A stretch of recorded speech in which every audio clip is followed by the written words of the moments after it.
Welcome to another episode of Survive Podcast. And once again, I'm Hepzibah Nehemiah, and we have an amazing guest today, CEO Love Pops. Let's have him introduce himself. Oh yes, I'm Peter Precious, your favorite popcorn guy. I make perhaps the best popcorns you will ever taste. I'm the founder of Love Pops Popcorn, the brand that does not only make popcorn that nourishes the body, but makes popcorn that connects to the soul. So, can you tell us, let's have a little background about yourself? Okay, I'm Peter Precious, like I said earlier. I'm the firstborn of 6 children, so you know what that means. First 4 are boys, so my mom gave birth to full soldiers, and then the last 2 are girls. I hail from Kaduna State. Both parents are from Kaduna. My mom is Kaguru by tribe. My dad is Kamantan by tribe, so I'm Kamantan by tribe. And then I'm the founder, of course, of Love Pops Popcorn. I'm a public speaker. I'm a spoken word poet. I'm sales and marketing expert. Like, I help people solve their sales and distribution problem. I do not just teach you, like motivating you, but I help you develop systems for selling. I guide people into selling through systems. Yes, ma'am. Right. So, what bettered Love Pops? How did it come about? What inspired you to start Love Pops?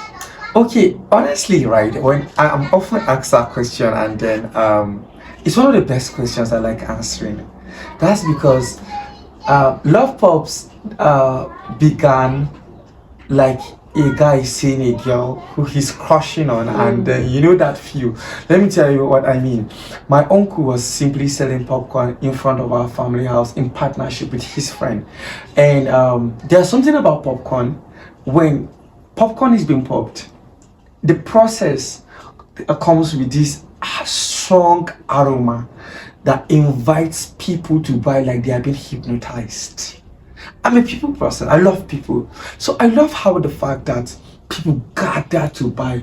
The aroma is so inviting. How you see people driving and they will even stop their car just to come back and queue to buy the popcorn. It's so beautiful, the sight. But then above all, it's the process of making the popcorn. A few kernel of corn will fool the whole pot of the popcorn. And I'm curious, how do you put small kernel into the pot and then it gets to fool the pot like that? I would just look at my uncle put it, and then I want to come and assist him to turn it, but he said, go and read. So I kind of, the more they pushed me away from the pot, the more I feel drawn to it, to a point that even when I go, I get to the room and then lie down. What I was doing is simply thinking about, meditating about how, and that meditation feels so sweet, right? Like it was actually therapeutic to just think about the process of how popcorn is made.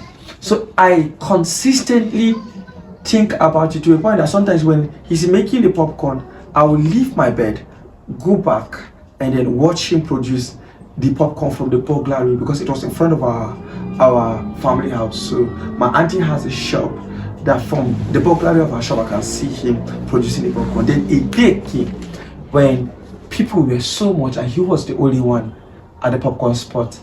And so he was producing, he was selling, he was producing and he was selling. The pressure was evidently so high and he couldn't manage it. So I rushed to assist him produce. That was how the first pot I produced, I made it well. The second pot, I made it well. And then that was how I began to assist him to produce the popcorn. And that was because maybe I felt there was a special connection between me and the pot. It felt like a love kind of connection, right? Wow. It's a Love Pops. And then it began that way, and then from then on I was assisting him for good 2 years without pay. I was just having highest 100 naira, 50 naira as stipends, and it's not every day I get it. And then some days I just get crumbs of popcorn. And trust me, I wasn't feeling bad at all. I enjoyed assisting him do it, and I didn't even feel like I was just doing it for helping him, because the 100 naira or 50 naira then means a lot to me. I could buy Kokoyo. Kokoyo is for you who is watching from the overseas. Kokoyo means beans cake, the small crumbs of it. Okay. Yes, I can buy that of 20 naira, then or 10 naira. It's quite sizable then. So that's what I'll eat for the whole day. Wow. Because before popcorn, I was packing bola. And when I entered SS1, I stopped packing bola because I knew I came from a poor background and my parent wouldn't be able to pay my school fees. So I envisioned, and then there was a teacher that came to our school that he paid the school fees for the first 3 positions. Yeah. So I kind of felt first 3 or 5 position, 5th position in the school. So I kind of felt that if people could get scholarship because of great performance in secondary school, and I find out that since I'm from Kaduna State, aviation school gives special scholarship for people who come from Kaduna State and then who meet their scholarship mark. So I started reading seriously, and I knew that if I continue packing bola, I won't have time for my books. That was why I stopped it. So you see, those seasons that I stopped packing bola, I needed to survive. So that popcorn came timely. Wow. That small money that I was getting from it at least was enough for me to buy those crumbs to get by. That's one. Secondly, the oil and butter from the popcorn, when I bath, that became my cream that I was rubbing. And then when people wash their clothes, that's what I used to wash. The water they use is what I used to wash my clothes. But if you see how I iron it and get to school, people love me. You will never disrespect me. You will think I come from Narai high cost, meaning people don't think I even come from the low side of the environment because of how much I actually carried myself. The way I carried myself is not pride. And then that is basically it. So that season, I was assisting him and then having that small amount and then getting experience. And then a day came, I got an opportunity to work with someone in Barnawa. This woman had structure already. She had people working for her, selling the popcorn and selling other snacks. And then it was while working for her that someone saw me and gave me the popcorn machine and selling that to begin. Wow. So your brand name sounds very amazing, and it has so much essence and information in it. How did you come about the name? Was it premeditated? Was it given to you? Was it the Holy Spirit? So how did you come up with the name? Well, it's an interesting memory. Before I tell you how we started or how we got the name Love Pops, let me tell you what the name was. Before Love Pops, what a lot of people do not know is that the name was Precious Tastelicious Popcorns. But I changed it for many reasons. First was the fact that the name was too long. Yes, it does not follow branding rules. I'll explain this after the first, the major reason in my heart that I changed it. First, the major reason that made me change the name was because Precious Tastelicious Popcorn, and it was too attached to the name Precious.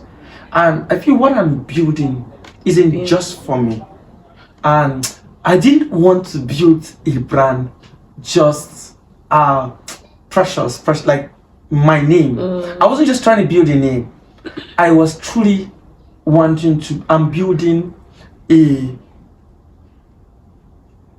a system that transforms lives, that give value to lives, both as the customer and the people working with us. I want to build a company that is recognized as the best place to work with in the world, that promotes creativity and excellence and feels like home. I want to create a system that reward that major performance and reward it accordingly. A platform where people potential will be put to good use. A platform where people will find meaning. So it's not just about Precious.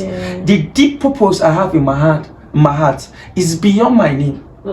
Really, so that is basically one of my major reasons. And then secondly, it does not follow branding rules. It's too long, because the branding rules require that the name should be easy to be pronounced. 1, 2, the name should be memorable to the customer, something that like Love Pops. Wow, Love Pops. Called easily. Yes, you see, easy to be pronounced, memorable, Thirdly, it should have a deep meaning to you as the founder.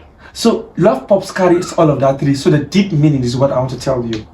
Now, when before the deep meaning, how I got the name Love Pops, I went for an event February 14, 2018 at Living Faith Foundation. They held a Valentine program and they asked us to make popcorn. Fortunately, that was the first day I made chocolate popcorn. They asked me if I can make chocolate popcorn. Guess what? I've not done it before. But guess what my answer was? Yes. Yes, you can. I can. I always have a rule. If you can imagine the flavor, I can make it. Yes. So it wasn't like I watched someone else did it, but because of the fact that I'm quite creative, right? So I accepted, and then when I went there, it was amazing. So, but Love Popcorn, they made the lighting and everything, the whole environment feels love. I like it. I went home. You know, the name just resonates with my vibe. And before, and it resonates with an experience within me. An experience I want the customers to have. What is the experience? I want people to feel love when they come to get their popcorn. And I want them to love the popcorn when they taste it. And I want Love Pops to be known as a symbol of love. Either to self or to anyone you love or value. Why? Because before I came to a point where I could sell Love Pops with a confidence that brought the people to invite me to such a noble place for me to make popcorn, I've came to the place of love, self-love. I've came to a place of acceptance and value. I've come to realize until you accept yourself, you cannot be accepted by others. Let me tell you why. Because early before this point, even when I was marketing the popcorn in Katpudi, when I met people who I wish to be like, when I met those kind of people, what I usually do is this. I usually run and go and hide, because of the fact that I felt like those people I wish to be like, they would not come low to do what I was doing. So for that reason, I felt small already. You know that low self-esteem and inferiority complex, it's even joined with imposter syndrome all together. So I wasn't comfortable in my skin. So, you know, I didn't love myself, neither what I was doing. So I was doing it just to survive, just to gather resources for certain things. So, but then when I came to the place of love was when I came to realize, when I wrote aviation school exams, and when a purpose was born inside of me, I came to realize that, okay, what happened then was, I wrote the exams, all the studying I was doing, I told you was to become a pilot. When I started the popcorn business in the early days, I was only gathering money to be able to apply for aviation school so I can write the exams and get the scholarship. But when I wrote the exams, I was not fortunate to meet the scholarship mark. Remember, I stopped packing bola for some years. I gave my years to study. I started taking first 3 positions in the city. I was representing the school in competitions. I was doing well just so that I could make this mark, this scholarship mark. The moment I've been preparing for years, I couldn't make it. So I was depressed, to a point that I could not feel my bones. It was at that moment that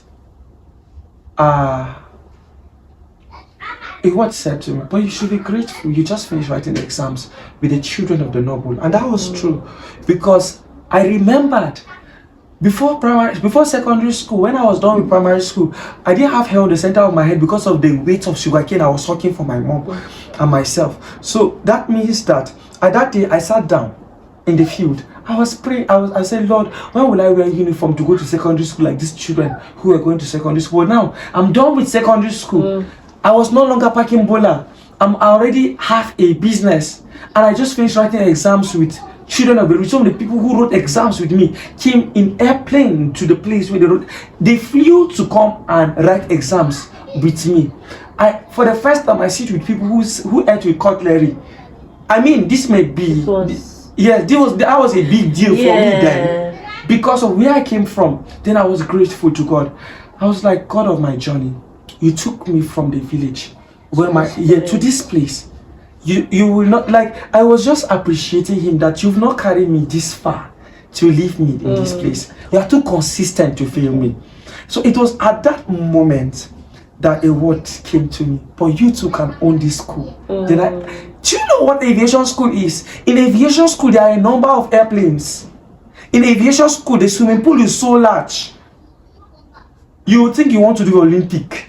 In aviation school, there are the things they use for training. There's something called airplane stimulator. It's so expensive. The school is so large that it looks like Abraham Palace. I mean, it looks like Solomon's temple. So I'm trying to say how big the place is, but a word came to me. You too can own that school. Yeah. So it was in that moment. And I asked a question. I said, but how? He said, what do you have in your hands? And the only thing that came to my mind was this popcorn, because that was the skill I had. From then, I stopped seeing it as just a hustle to gather money for aviation school. I see it as part to the place where God is intending me to build. So I knew I may be doing popcorn now, but I will build institutions that will transform lives. I'll build companies. I would affect nations with what I'm starting. I will build companies across nations that will bring value to the people, value to my pocket, value to the government. So that is basically the mindset I have. Since then, I've come to the place of love and acceptance. If you see how much I read preparing for a person that will lead great leaders that will actually govern, that will actually become leaders across all the companies I'll build. That's the kind of person I begin preparing to become. When I look at my mirror, I begin to speak to leaders because I'm a leader of leaders. So it was at that moment purpose was born. At the place at that moment. So that was the moment. And so I come to the place of love. I was not doing it for just survival. Now love and value. So that is the aura that you feel around me. Ask anybody who have ever come to meet me or any of the Love Pop staff. Is the aura you feel now love and value? Because I'm no longer selling from pity. I'm no longer selling for low self-esteem. I'm selling from purpose, from value and all. So you see, I've come to a place of self-love, which it was that place that brought me to a place where I can bring the popcorn to your hand. So Love Pops is a symbol of a love journey. It's a symbol that transformation is possible for everyone. It's a symbol. When you carry Love Pops in your hand, know that you are not just eating popcorn. You are eating a testimony of love. You are eating a testimony of transformation. You are eating a proof that transformation is possible for everyone. When you carry Love Pops in your hand, know that it's a message that great things don't always come out of big things. They come out of small things done with the right attitude. So that is where the name came from. Yes. There was a time we got talking and you explained how you came from the village and how when you came in, you were so bad in speaking. And so, how did you work on your vocabulary?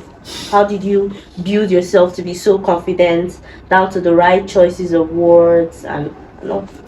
Okay, about vocabularies, I'm still building. Yes, I'm still building, but of course, I can confidently say I've made significant progress in my vocabulary. As a matter of fact, a lot of people do not believe that there was a point in my life that I couldn't speak English. And although I've been a bright child, even from the village, I was taking first 3 position. I learned how to read as at primary 3. That is genius. Because in the village then, I remember the son of our headmistress at primary 6, he couldn't spell 6. Yes, so compared to other kids in the school, it was actually a government school. The least government school in Zankwa is LGEA Zankwa 7. That was my primary school. It's located close to the Anglican Church in Zankwa. So it's actually everybody who knows Zankwa knows the school. It's the least of the schools there. That was where I attended. And then in that school, I was actually taking the first 3 position. But even with that, I couldn't speak English. So when my friends come from the city, they speak English, and even when you speak broken English or just pidgin, I kind of think that if you speak better than me, you are better than me in life. So the fact that I couldn't speak English became a source of low self-esteem for me. So that was a problem, and I wanted to be better. It was a desire to be better that pushed me. I said, Mom, I want to leave the village and then come. Yes. And let me tell you, I didn't just wait to come to the city to begin learning how to speak English. Then I grew up from a devout Christian home. So I studied the Bible very well, even as a child. So what I do is, when my mom is in the business place, sometimes I carry English Bible, I carry Hausa Bible. Since I could read in English, I could read in Hausa. I read the English Bible, I read the Hausa Bible, not only or the same chapter, the same verse. I read it word for word. It isn't just because I'm trying to know God. I'm doing so because I am trying to build on my vocabulary, because I want to speak well. So what happened was this: when I get to the city, I'm so lucky that the house came into, my auntie, all of them could speak both Hausa and English. And let me tell you what I did. I knew I could not speak English, but when I came in, I was not speaking Hausa either. Yes, I kept speaking English, the rubbish as it was. People laughed at me. I could not construct one sentence without error, but then I continued. In fact, people loved talking to me because I was more like a comedian. When you know, surely, when you want to have a good laugh, have a conversation with Precious. That was how it was. Down to school, if I stand up to answer questions, people already know. In fact, they start laughing before I actually say what I want to say, because they know definitely error was definite. But that was what I was doing. I had my uncle George taught me how to search words in the dictionary. So when I see those words in the dictionary, I try to learn how to, in dictionary, when you see the word, they show you how to create a sentence with it. So I make more sentence with those words more than the sentence that are already there. So literally, I have a habit of dictionary search. I didn't have phone, but I have the habit of Google search. I have things that I want to search on Google. So if you ever give me your phone, know that I've searched Google for a specific information I want to. I have a curious mind. I really want to be better. So that was what pushed me. When I'm seeing movies, I see movies with Jota, and people ask me one sincere question: Precious, can't you just have fun? But honestly, I was catching fun for me was learning how to speak. So whenever I'm conversing with people, I actually bring in words I learned from. And if you say you don't know the word, I'll tell you, you don't know the word. It means this, and this. So conversation became academic for me. So if we are having conversation, I'm eavesdropping on your conversation. Trust me, it is not about what you are saying. I do not even care about it. It is your vocabularies. It is both the vocabularies as well as grammar. Because vocabularies are the word, grammar are the rules that governs English. So I am actually trying to learn the two together, and that is why today I'm not just speaking English well. I've become a spoken word artist. I am so skillful with words that if you notice how I talk, even when I am not saying words that rhyme, my tempo feels like rhyming. When I talk, a normal conversation feels like a stage presentation. That is because of the fact that I've become so skillful with words. So anything you want to build, trust me, if your heart is in it and you put on the daily work, it is consistent. If you notice, it's a habit. It was a daily stuff. So when you see the days, don't just measure it in years. See every single days, through hours of that day, I was practicing, I was becoming. I am not shocked that I can speak this way. In fact, if I put more intentionality, I will speak better than this. But one thing that right now I am more intentional about building is value, because it's not just English. I've built the ability to communicate. Now I am building more value so that whenever I open my mouth to talk, I am not just speaking English. I am actually giving out value. I notice you do street marketing a lot. How do you deal with rejection and low sales? And losses in market, in sales. All right. Interesting. Low sales and rejection. It's almost a part of business. Any salesman cannot. No great salesman can ever be great without passing through this particular part. Yes. So it's an important component of what we're doing. So, but how you handle it? I like the question. How do you deal with it? So, you see, rejection is a part of our work that if you can't be a great marketer without actually encountering. In fact, oftentimes Brian Tracy will say you should go for monos. Because the monos, like if you go for monos, there are chances of you having a lot of yeses in the process.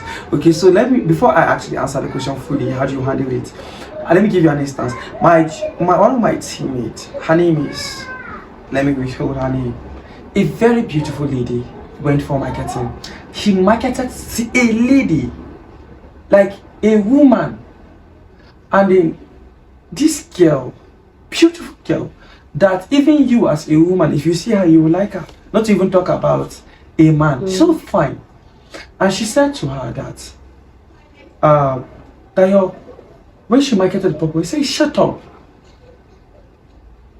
You look like a dog. Like, she told this lady that she looked like a dog. And she was just new marketing. That was how demoralized the girl became. So demoralized to a point that she came back after even making some effort to sell through the day. When she came back, she was just crying. I asked her what happened, and she told me that. I smiled. The other time, it's so especially for us doing street marketing, who a lot of people think because you're marketing in the street, it means you are poor or you are a low class person. So one day, I and my brother were marketing, and we decided to sit and buy 212 bread. And 212 bread in Kaduna is a rich bread. Then it's not the normal street bread. So we bought 212 bread and we're drinking with mineral. I mean, is that mineral or water? That was it was the mineral. They were taking it, and somebody was advising some people working in a company said, you guys should better change. Stop doing what you are doing. Or do you want to be like these people who are actually eating bread and mineral? Like, I'm trying to say that we were almost every part of us are insulted. And then so something happened that day, how I was rejected. Let me give you a practical instance. I went to, not really just rejected, but then the popcorn, I went to market the popcorn, and I said to the lady that I make perhaps the best popcorn you ever taste. And I said, when you taste the popcorn, the only regret you have is not buying more. Conversation with your lover or your loved ones will be sweeter with the popcorn. In fact, when they taste this popcorn, they hug you more passionately. And then she said, wow, let me have a taste. Then when she tasted, and guess what she said to me? She said, is this the popcorn you said when I taste, the only regret I will have is not buying more? In fact, the only regret I'm having currently is buying this popcorn. Let me give you context. The shop is a thrift shop where corporate women come to buy clothes. Meaning that the people who came to buy clothes, they park their cars outside. So you understand the kind of place I was. So there were other women there who potentially would have bought the popcorn if not for what she said. And everybody just turned. The drama took got everyone attention. That was how she said to me. Sorry, that was how I breathed in and I said to her, so sorry, ma. So sorry that the taste did not match your expectation. We are a growing company and we would want to know how you would want your popcorn to taste. She said, well, I just want it to be more sugary. She didn't say I want it to be sugary. She said, there's no sugar in this popcorn. She didn't say she wanted to be sugary. She said there is no sugar in this popcorn. I said, so sorry. And she said, there's no sugar in this popcorn. And then there's no milk in this popcorn. She didn't say the milk is not enough or the sugar is not enough. She said there is no.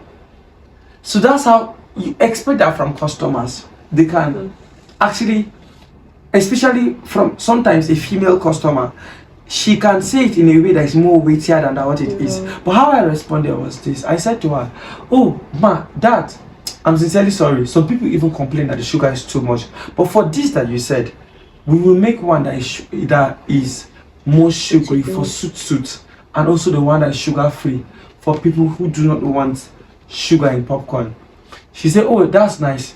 And I said to her, about the milk, we make popcorn with more milk than this. The package finished before I get here. So, oh, that. She now said, okay.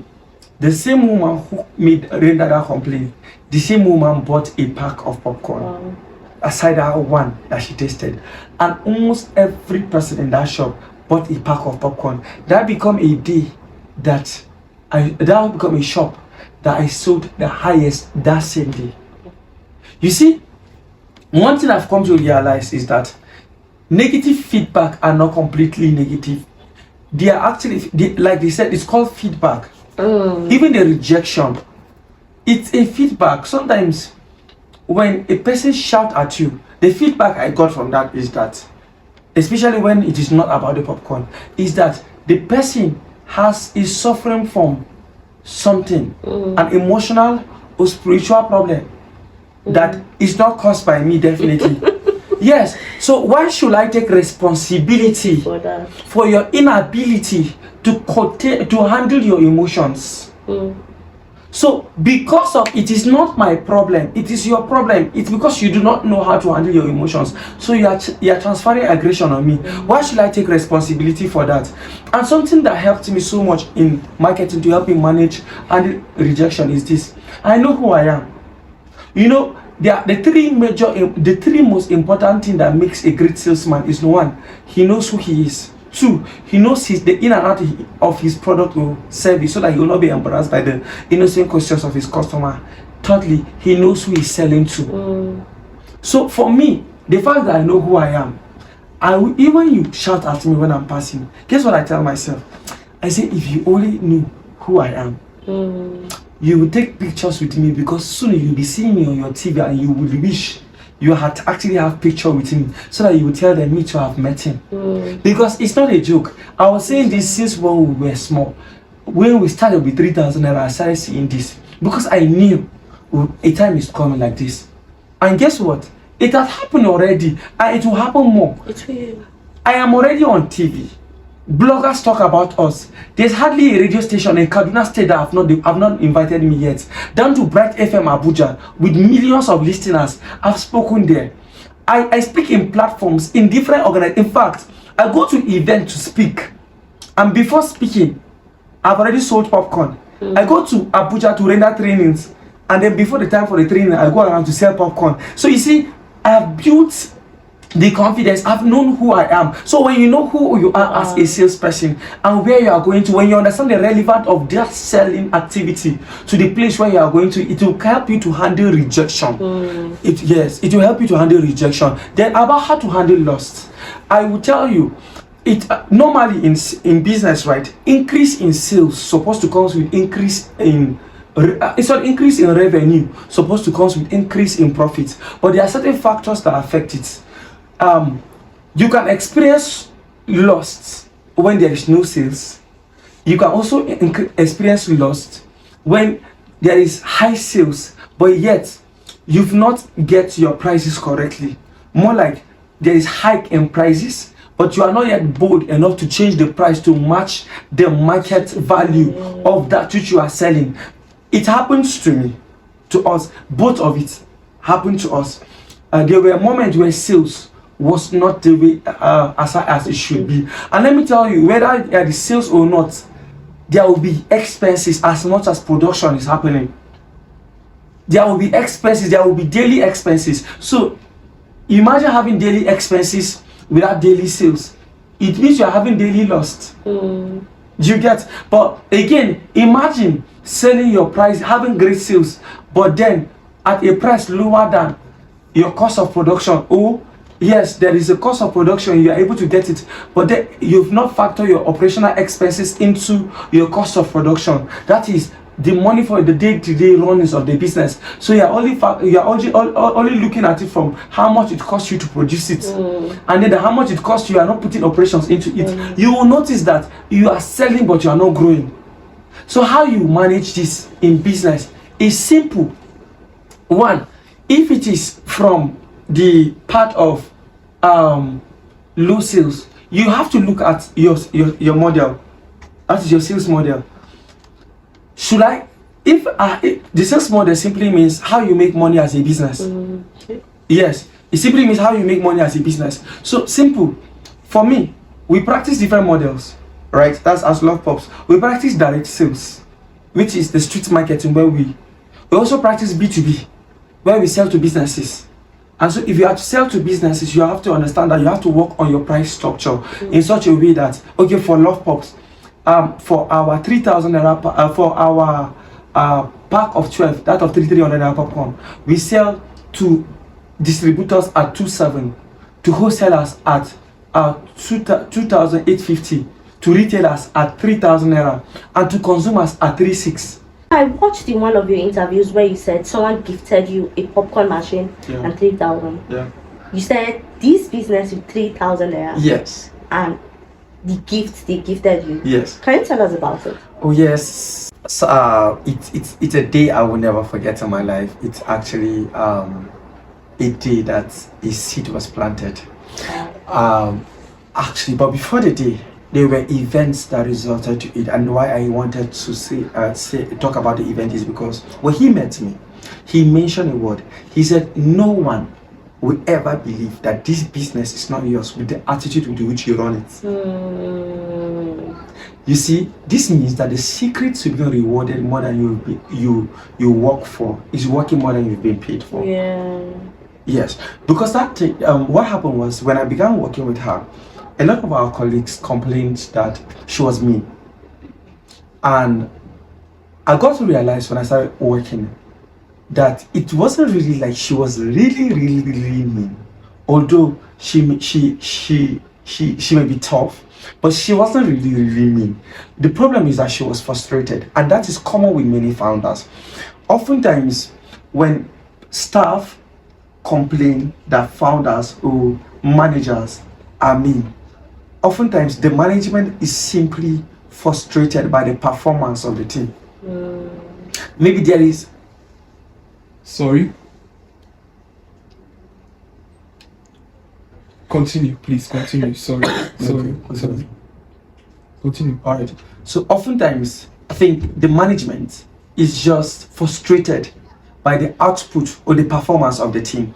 Why I said so is because before I came to join the company, that's her business, what usually happened was this. She sells not just popcorn, she sells donuts, egg rolls, and all of those snacks. And the problem with all of that is that anytime you do not sell those snacks in a day, the next day the taste changes. It's never as a fresh one. And if she wants to consistently keep her value, she must make sure she sells fresh snacks daily. So, and because she values standard, which enabled me to sell with the level of confidence I was selling then. If she doesn't sell what is stilled, like what, so that is how she wastes resources a lot. So, and then it is in the profit that she pays them. So a person who is not making so much and is wasting so much, don't you expect the person to be mad? Yeah, true. Frustrated. She was actually frustrated, and that was what I actually observed. And that means there was a problem of what? Sales. And that is a problem that many people, many founders have, many business owners have. We pile up products before we've pile up products without having a system for the sales. And then without profit is a function of sales. That is what I've actually come to realize. Well, so about how what happened before then, when I noticed what was happening, I prayed, Lord, prosper her business just as the way you prosper the house of Potiphar, because of the presence of Joseph.